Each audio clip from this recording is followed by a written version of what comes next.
Welcome to Food Friends, a podcast inspiring home cooks to try new dishes in the kitchen by sharing trusted recipes, tips, and friendship. Hi, I'm Sonia. And I'm Carrie. We met in Los Angeles over 15 years ago as personal chefs and haven't stopped talking about food since. We're so glad you're here. Hi, Carrie. Hi, Sonia. Sheet pan meals can sometimes be controversial. We know this because some people say they're kind of all a lie. Everything turns out soggy. Everything doesn't cook right at the same time. But you know that I really cook a lot of food on my sheet pans and often complete meals. And I know you do too. Yeah, and I think people look to sheet pan meals to make life a little bit easier. We've shared a lot of great sheet pan recipes that we've made and that have really worked for us. But I love coming back to this conversation each season because I think we're always looking for new ideas. Yeah, just like everything we ever talk about, there's things you crave as it gets warmer that is different than as it gets colder. And okay, this is a very springy sheet pan meal. It's kind of a famous one. In England or in the UK, they would call it a tray bake. A tray bake. I love that. Yeah, I know. I think it's a cuter name, but a tray bake and a sheet pan meal are almost interchangeable. They sometimes mean those, they're not quite casserole dishes, but they're almost like those enamelware dishes that have a thicker lip. And I do think it's cute. And there's this really well-known Nigella Lawson recipe from her book At My Table that, and I just, I love Nigella as a food writer too. I think you do too, the way she talks about food. The way she talks about food. And I used to love to watch her cook food on camera. Best. I think no one is more luscious in the way she cooks food. She makes it look great because you can also feel how excited she is to have it. That's right. She's so excited about what she's cooking. She's so engaging. So this is the first line of this head note for this recipe. You're going to love it. I thought I had exhausted the culinary possibilities of a pack of frozen peas, but my friend, an excellent cook, Alex Andrew, led me by the hand. It does take a leap of faith to his method of using them, still frozen, as the first layer of a tray bake. Wow. What a mic drop. What a mic drop. And also, I gotta share, I really don't love peas that much. I think frozen peas to me are like a necessary evil. I keep them in my freezer, but I'm always so stressed about how I'm gonna use them because I don't really love them. So please let Nigella teach me about this. I've never heard of this recipe.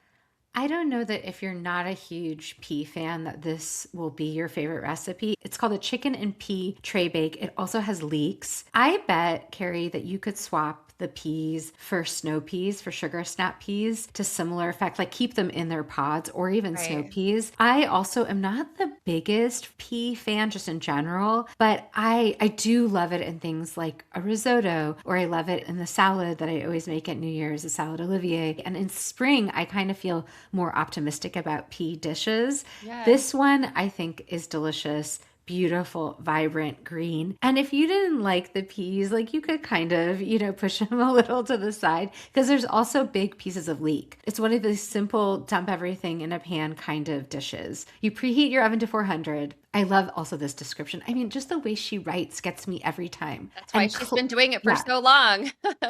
She goes, preheat the oven to 400 and clatter the frozen peas into a large roasting tin. Clatter. What a word. It's so onomatopoetic. Then you top that with leeks, a little bit of garlic. She has you add vermouth. I think you could add lemon juice or white wine if you didn't have vermouth. 2 tablespoons of oil, 2 teaspoons of sea salt, and a bunch of dill. I love that there's dill. I think that will make the peas something you might actually enjoy because like when I put it in the salad, part of it is that they go so well with dill. Right.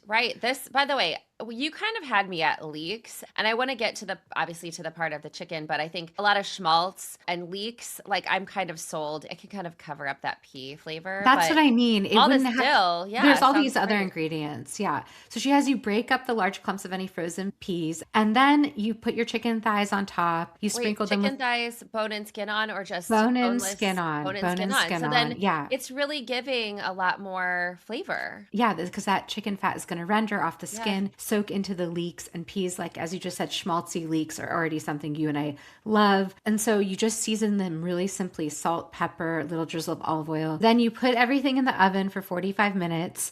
And then you remove it from the oven. She says, give the peas a small stir or tamp down so that the few that are sitting on the surface and drying out get under the liquid. And then you actually put it back in the oven for 30 more minutes. And at this point, the leeks and peas really melt into each other. Oh, That yeah. chicken gets super crispy and golden on top. Everything is cooked through. You garnish this with more fresh dill. If you really didn't like dill, you could use parsley. I think mint would be really lovely as a garnish, fresh mint. Or all of the above. I would all of the above. And then Yes. maybe add a little bit of feta, just like cover up that pea flavor a little bit more. You do you. Don't you think those sugar snaps could work in here too? I do think sugar snaps could work. Although part of what I like about a sugar snap is the The texture. texture. And if Yeah. they're cooking for that long, they're not going to have that same texture. No. I think like you're kind of agreeing to have mushy peas, but even the time of this, I think part of sheet pan meals is that you're making something, you're spreading it out, it's cooking a little faster. And this one is going to take a little bit longer. And I think that that's okay because the truth is the time is mostly hands off because you're storing everything on the same place. A sheet pan meal to me is different than a 30-minute meal. While some Yeah. sheet pan meals can be 30 minutes, the thing about a sheet pan is it's something you stick in the oven. And for me, it's something, okay, like while it's in the oven, I'm off doing other things. Yeah, it's like set And it and forget it. yeah, Yeah. set it and forget it. So you have a good hour to go do a chore, send off some emails, all those things. Yeah. So, Carrie, what's your first sheet pan meal? So my first sheet pan meal is, I guess it could be considered a little seasonal, although I feel like broccoli is all seasons. It's called Liz's Roasted Broccoli Salad. It's a ton of broccoli, a little bit of bacon, some shallots. You roast those all together until they get roasty, toasty, and lovely. And then you take those off of the sheet pan. And this sheet pan has all this great sort of bacon fat. You can pour a little bit of that off depending on how fatty your bacon is. And then you toss some cubes of bread. So you're making croutons. After your croutons have toasted, you're taking them out and then you're tossing everything together in a little bit of like lemon juice, lemon zest. You add a little bit of feta. The recipe actually encourages you to serve this in a bowl. I don't even need to dirty a bowl here. Like you can just add your broccoli, your bacon, all those things back to the sheet pan and toss it all together and serve it. And, I really learned how much I love a sheet pan salad from my sister-in-law a couple years ago. She had a dinner at her house and she made these beautiful sheet pans with salads on them. It was actually the gateway to getting my son to eat salad. I made your rainbow salad on a sheet pan, and that was like what we ate for that entire summer. You could definitely put this in a beautiful bowl and bring it to the table, or you could just bring it on the sheet pan. I think it's a good reminder about sheet pan salads as a category of meal, because especially as things get warmer, it's nice to have a kind of salady meal. And this is like a warm salad in a way. It's a dish that has some protein with the bacon and meatiness, but is really veggie. And then you have those starchy croutons. And if you're adding a little cheese, right? Did you say cheese? Yeah, there's a little feta in it too. There's a little feta. It Yeah. really feels like a meal, even though it's kind of a warm salad. That's an interesting category of dish to me. Yeah, I agree. And I think if you also wanted to toss some greens together, I think like radicchio would be great because that purpley color is a great contrast to the green, but even just any kind of baby greens that you had, even romaine. If you wanted to toss some greens in like a very simple vinaigrette or even just a little bit of lemon and olive oil, you could toss all that in so that you would have the fresh elements and also the roasted elements. I'm so glad you brought up the rainbow salad. It's one of my favorite things to make this time of year. It's so colorful. I do think in the eat with your eyes category, when a dish is rainbow colored, everyone gets excited. And so I want to share something that I do as well. I don't usually follow a recipe, but I found one to follow, which is a rainbow veggie sheet pan with green tahini sauce on the side. So okay. these are obviously the kinds of things I already make. And the rainbow here is with sweet potato, red bell pepper, broccoli, purple cabbage, and chickpeas. It's almost similar to what you're talking about, although it happens to be totally vegan. And it's both something that could be an incredible side. It could be a dish all on its own. Or in this recipe, they suggest serving it on top of quinoa or rice with that sauce drizzled over. And it's the same thing. If you get your pot of grains going in your rice cooker, you cut up some veggies, you pop them in the oven, you free yourself up while this is all cooking. Right. And it's as simple as can be: diced sweet potato, red bell pepper, like I said, broccoli, cabbage, chickpeas, olive oil, salt, pepper, garlic powder, smoked paprika, dried oregano. I would probably do a different spice blend. I think if you have an actual spice blend you love, that could be placed here. I like to do something like a mixture of coriander and cumin, paprika, garlic powder. I think you could just do the flavors you like. And then while that's roasting, you can whip up a really simple tahini sauce with cilantro, parsley, a tahini. Also, she has maple syrup. I would add lemon to this. Pop that in your blender or your food processor, whiz it together. That's ready to go. You could even make it in advance. And then just the presentation. I love the idea of bringing your whole sheet pan to the table with those rows of colors and then maybe tossing them together at the table. Well, that was part of what sold your rainbow salad to my son Yes. was like I assembled it and then I brought it to the table and tossed it in front of him. Really, you're talking about a very simple meal, but this is So simple. beautiful enough to host with too. And if you had a protein on the side, that would be great. But I think also this seems to me like a weeknight hosting that you could do. But people would feel really great after a dinner like this. Yeah, and I think the tips here that are helpful to remember is the size of your vegetable matters for how long it's going to take to cook. So if you have giant pieces of sweet potato, they will not cook I was about fast to enough. say, yeah, you So want them really thin, yes. right? And the recipe gives you those instructions, but that's what I would say the key to a good sheet pan meal. The other thing I would say is especially if you're serving a bigger group, like not just two people, you're serving 4 to 6, you can roast this all on 2 sheet pans Right. and then arrange them on one of them. And that just gives it a little more room to get really charred and browned and beautifully roasted. But if you're not so picky about that, it can absolutely all go together. If you're hosting someone who has some dietary restrictions, this is a beautiful dish to put forward to a vegetarian, or to Yeah. your point, like the whole meal is vegan. Yeah. And so I would feel very well cared for if this was something that you served to me. Well, Sonia, I really love sheet pan meals because I feel like you can really get those crispy edges. And one of the things I make a lot is fried rice. And so I found this sheet pan crispy rice that also has bacon and broccoli. So there's some similarity between my two You're in a recipes. bacon and broccoli mood. I'm in a bacon and broccoli mood, but what I love about this is a real dump it all onto your sheet pan, mix it up and bake it together. There's some very specific instructions. You're taking your sheet pan, you're adding some oil, you're adding leftover cooked rice, which could also even be from takeout, and Yeah. and she notes that the more dried out the better. I think if you're someone who makes fried rice in any measure, you know that the fresher it is, the worse it is Yeah. as fried rice because it gets sticky. And then you add soy sauce and rice wine vinegar and an onion that's finely diced and a carrot that's finely diced and broccoli and cabbage and scallions and mushrooms and Ooh. peas.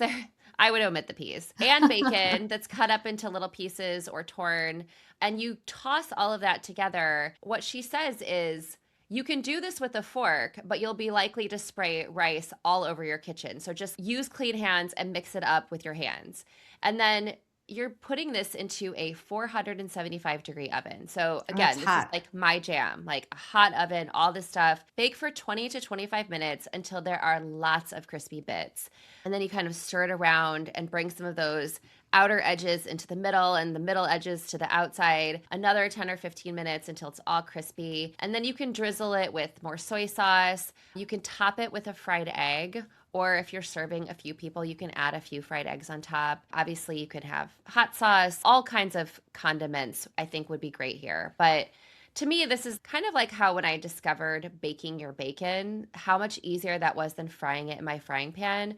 I just made fried rice this week and it was like popping out of my skillet and onto my shirt and onto the stove. And I love it and I still make it, but it makes such a mess. I love this idea of putting it all into one sheet pan. And who doesn't love crispy edged rice? I know. That's the best part of like bibimbap in a stone pot. That's the best part of a cast iron skillet where you get that. And so you can achieve that on a sheet pan, which is really fun. I'm glad that you mentioned the bacon thing about baking bacon in your oven as opposed to in your frying pan, because actually you can also do the same thing with eggs. You can cook eggs on sheet pans. You can literally just crack eggs onto a sheet pan that's been oiled and or buttered, with melted butter, and pop that in the oven. And you can then cut out squares of eggs. But there's this recipe that is something like a version of something I've done before as well. And what I love about the actual recipe, it's from Food 52, and they give you so many swaps and options. So it's really just about a ratio and a technique of how to make sheet pan eggs. I love this for the idea of hosting a brunch or lunch because that's such an easy way to do eggs in bigger quantities.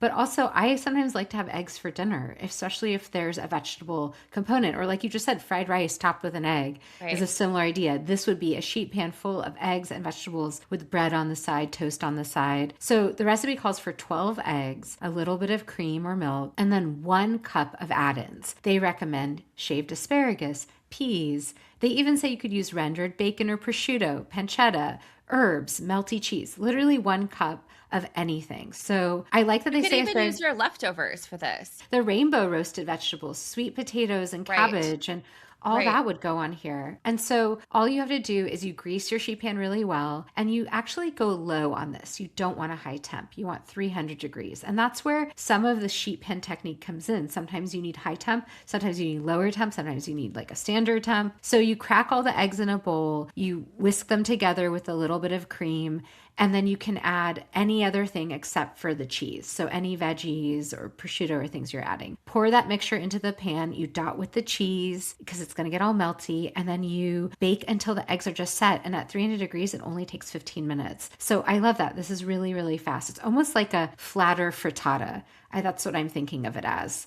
Yeah, that's such a great idea. I mean, I've seen this idea of baking your eggs on a sheet pan, and I've always been afraid to try it. I'm really glad you brought this recipe forward because I do think that eggs seem easy because they're always in your fridge and you can just mix them up and cook them, but it always takes longer than you think, especially when you're trying to not brown them on your stove. Eggs can actually still be tricky. Like you overcook them or you undercook them, and Pay how do I flip them? attention. Or Yeah, they stick. yeah. And I think one thing that's cool about a sheet pan egg, and especially this dish, the instruction is to serve it by cutting it up into squares or rectangles, which is, of course, is what makes sense. And you take your spatula and you lift out your little portion of eggs and vegetables and cheese. But I love the idea of putting that on a ciabatta roll or I was on gonna an say, English yeah. muffin. Or like, And then you have an egg sandwich, and you could actually even freeze those and reheat them or take them on a trip with you. yeah, I mean, you could throw that into a tortilla if you wanted to. You Make sure like could. a little burrito. What a great idea. I love that. Sonia, one of the things that I want a fish sheet pan meal.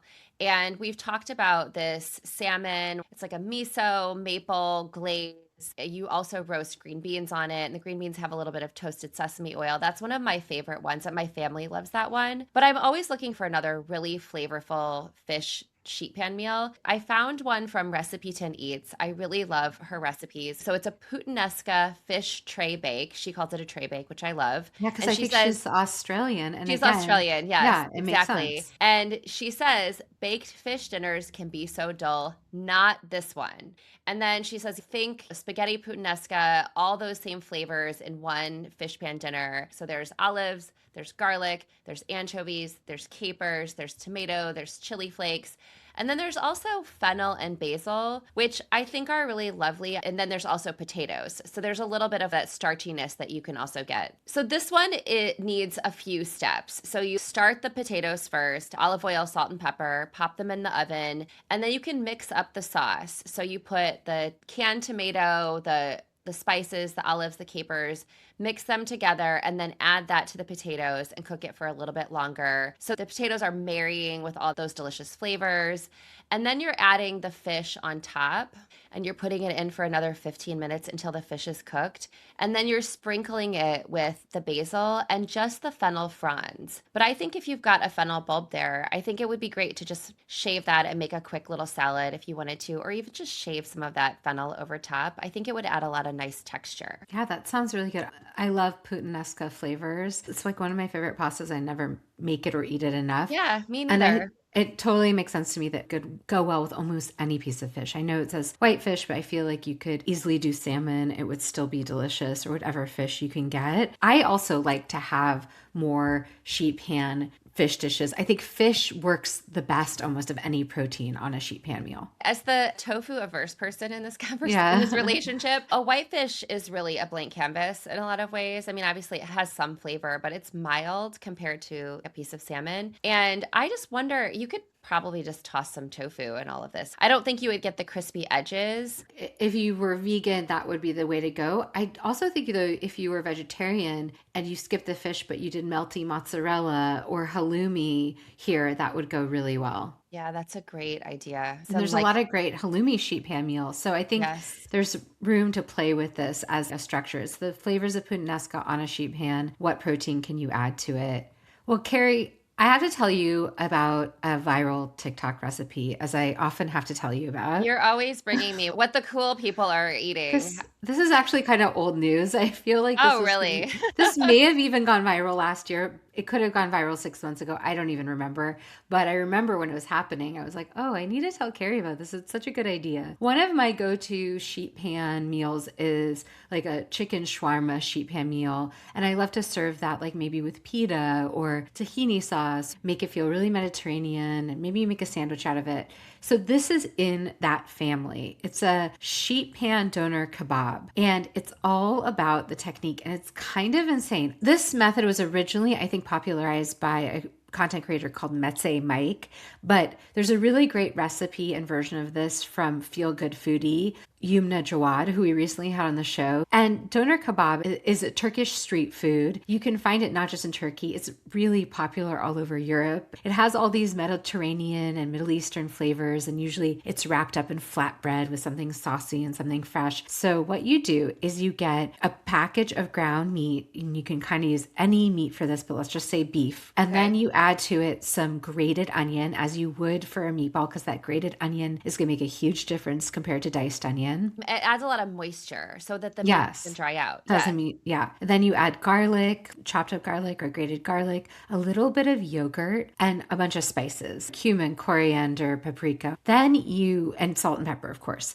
Then you mix it all together with your hands, and you divide the mixture just in the bowl with your hands into 4 parts. It doesn't have to be perfectly even. Then, okay, you take 1/4 of it and you place it in the center of a sheet of parchment paper. And you place another piece of parchment paper, the same exact size, on top, and you use your hands or rolling pin to roll the beef mixture into a thin rectangle, the shape of the parchment. Once the meat reaches the edges of the parchment paper, you remove that top layer that you used to roll it out, and you start folding it. So like the meat is on the parchment paper all flat, right? You take off that other piece of paper and you start folding it over itself. And she includes pictures. So if you think about it, it's like there's layers. It's almost of like meat. rolling a cinnamon roll.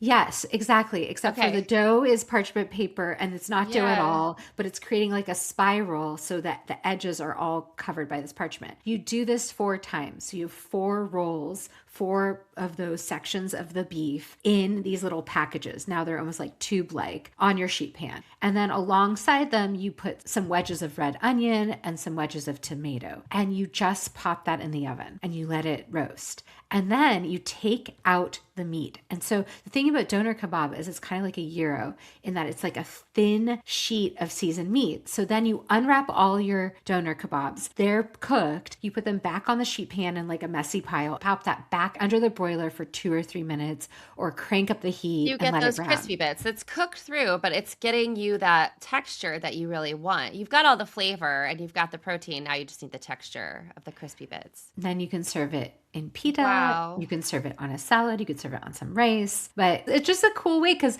these things usually come on spits. It's a restaurant quality or a street food quality experience out of your own kitchen. This is genius. It's so fun. Yeah, I really love that. Well, Sonia, the last recipe that I want to talk about is a chili stuffed poblano pepper. There's a couple of ways that you can do this, but the recipe really kind of takes you through 3 steps. 1, you cook some turkey. You add a little bit of bean-free chili. They don't want you to use chili with beans in it. Basically what you're doing is you're doing a pepper that's stuffed with meat. And you add a little bit of scallions, fresh tomatoes chopped up into small pieces and a little bit of cheese. And while your chili is cooking, you stick your peppers on your sheet pan. You stick them under the broiler. You get them blistered on one side. You flip them to the other. You get them blistered on the other. Take them out. Let them sit for a couple, just to cool off a little bit and pull off those dark bits. And then you cut them in half, take the seeds out, and you put this turkey mixture inside and top it with a little bit more cheese and stick it under the broiler. Now, I would say I wouldn't use a can of chili I don't buy chili in cans. I make chili myself, as do you. I make your chili, as we've talked about many times. I love beans, so I'm fine with beans in my stuffed poblano peppers, but I would use chili that was in my freezer. That would make this meal so much faster. I like this because of the poblano pepper, because I love poblano peppers. And it's reminding me of a dish I've been making for a client where I make stuffed peppers, but with no grains because she doesn't eat a lot of starches. And instead of like a can of chili, all you have to do is brown some meat in a pan, and you can I usually add like whatever diced flavors you want, right? But you can add diced onion and garlic. And I sometimes add a little diced pepper, and then I do a little tomato paste, and then I make it saucy. And with all the chili spices, that's the same idea. It takes 10 minutes or less. Yeah. And then I use that to stuff the peppers with, just bell peppers. But this is giving me an idea that I could do this with poblanos, and that would be a fun like twist. And it's almost like makes you think of a chili relleno, but it's definitely not a chili relleno, but it's hard. same. I think it's hard not to think about chili rellenos when you're talking about a poblano. But I think, again, what I like about this recipe is it's a simplified way of stuffing a vegetable. And while you're browning your meat, you're also broiling your peppers and getting them blistered. The poblano has so much flavor. I think anything that you spice that meat with, whether it's your own homemade chili or just like some kind of spice mix, chili pepper, cumin, coriander, all those things, add a little bit of tomato paste and whatever great cheese that you want on top. I mean, I feel like I would want some kind of Monterey Jack, maybe some sharp cheddar. But I think the whole point at the end, this is what really sold me on the recipe, is then you're just serving it on the sheet pan at the table. And if you mix up a great salad, I mean, this to me is a complete meal as it is. But if you mixed up a great salad, this would be a fun way, again, to host people or just have a fun dinner on a weeknight. Yeah, I love a great salad with something like this. I think you want that little freshness with something that's cheesy and meaty. Yeah, fair enough. It's a nice complement to each other. Yes. Well, Sonia, this has been really fun. Lots of new ideas, stuff to play around with. Absolutely. I'm always looking for new ideas in my kitchen, so thank you. Until next time. Bye. Bye. Thanks for being our food friend. If you enjoyed our podcast, please subscribe, leave us a review, and share this episode with friends. We love hearing from you, so follow us on Instagram or drop us a line at foodfriendspodcast.com. Yes, we'd love to hear from you and your food friends. Happy cooking and eating!